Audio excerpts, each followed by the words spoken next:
السلام علیکم ناظرین۔ آج کی ویڈیو میں ہم C S S competitive examination rules میں ہونے والی ایک نہایت اہم تبدیلی کو تفصیل سے سمجھیں گے۔ یہ تبدیلی فیڈرل پبلک سروس کمیشن یعنی ایف پی ایس سی کی طرف سے جاری کردہ 27 نومبر 2021 کے نوٹیفیکیشن کے ذریعے کی گئی، جس میں سی ایس ایس امتحان سے پہلے ایم پی ٹی یعنی ایم سی کیو بیسڈ پریلیمنری ٹیسٹ متعارف کرایا گیا۔ اگر آپ سی ایس ایس امتحان کی تیاری کر رہے ہیں تو اس ویڈیو کو آخر تک ضرور دیکھیں، کیونکہ ہم اس نوٹیفیکیشن کی تمام اہم شرائط کو سٹیپ بائی سٹیپ آسان اردو میں سمجھیں گے۔ سٹیپ 1، ایم پی ٹی کیا ہے؟ سب سے پہلے یہ سمجھ لیتے ہیں کہ ایم پی ٹی سے مراد کیا ہے۔ ایم پی ٹی یعنی پریلیمنری ٹیسٹ ایک M C Q S based screening test ہے، جس کا بنیادی مقصد سی ایس ایس کے ریٹن ایگزامینیشن کے لیے امیدواروں کو شارٹ لسٹ کرنا ہے۔ یعنی امیدوار براہ راست written C S S examination میں نہیں جائے گا، بلکہ پہلے اسے پریلیمنری ٹیسٹ یعنی ایم پی ٹی میں کامیاب ہونا ہوگا۔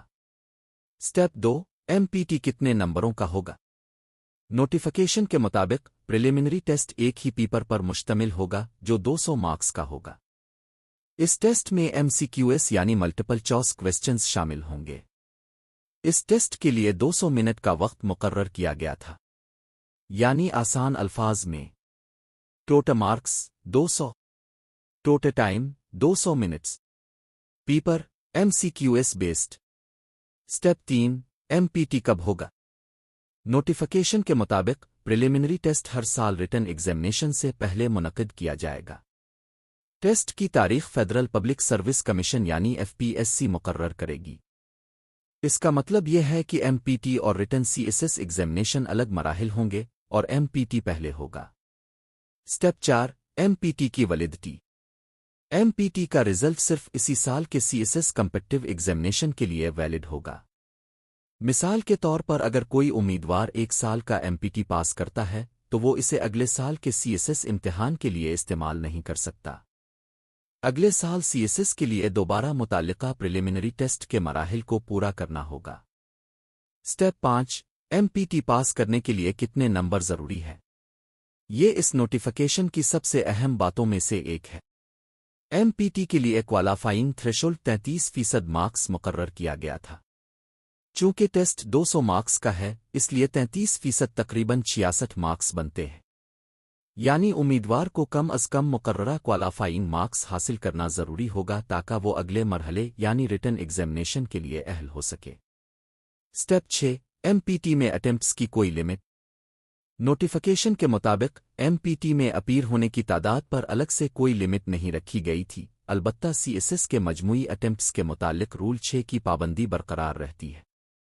یعنی ایم پی ٹی میں اٹیمپٹس کی بات کو سی ایس ایس کے بنیادی 3 اٹیمپٹس رول سے الگ سمجھنا ضروری ہے۔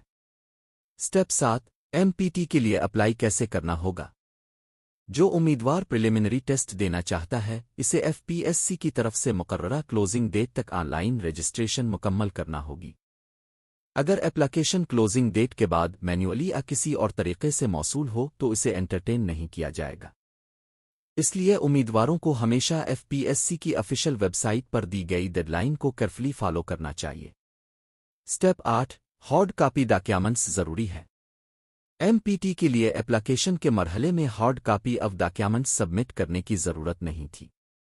یعنی پریلیمنری ٹیسٹ کے لیے آن لائن اپلیکیشن پروسیس کو فالو کرنا ہوگا اور مقررہ طریقہ کار کے مطابق رجسٹریشن مکمل کرنی ہوگی۔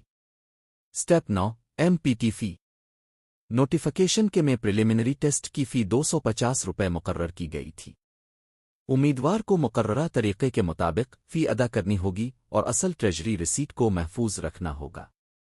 ٹیسٹ کے وقت اس ریسیٹ کی ضرورت پڑ سکتی ہے۔ Step 10، M P T roll number اور ایڈمیشن سرٹیفکیٹ۔ پریلیمنری ٹیسٹ کی سکیجول اور ایگزامینیشن سینٹر سے متعلق انفارمیشن کی ویب سائٹ کے ذریعے حاصل کی جائے گی۔ امیدوار ایف پی ایس سی کے آن لائن سسٹم سے اپنا ایڈمیشن سرٹیفکیٹ ڈاؤن لوڈ اور پرنٹ کر سکتا ہے۔ نوٹیفیکیشن نے واضح کیا گیا کہ ایگزامینیشن ہال میں داخلے کے لیے امیدوار کو مقررہ اصل ڈاکیومنٹس اور ایڈمیشن سرٹیفکیٹ ساتھ رکھنا ہوگا۔ خاص طور پر اوریجنل سی این آئی سی اور اوریجنل ٹریجری ریسیٹ کے بارے میں خاص طور پر توجہ دی گئی ہے، جبکہ کمیشن اپنی ریکوائرمنٹس کے مطابق مزید دستاویزات بھی مقرر کر سکتا ہے۔ Step 11، M P T result کیسے ملے گا؟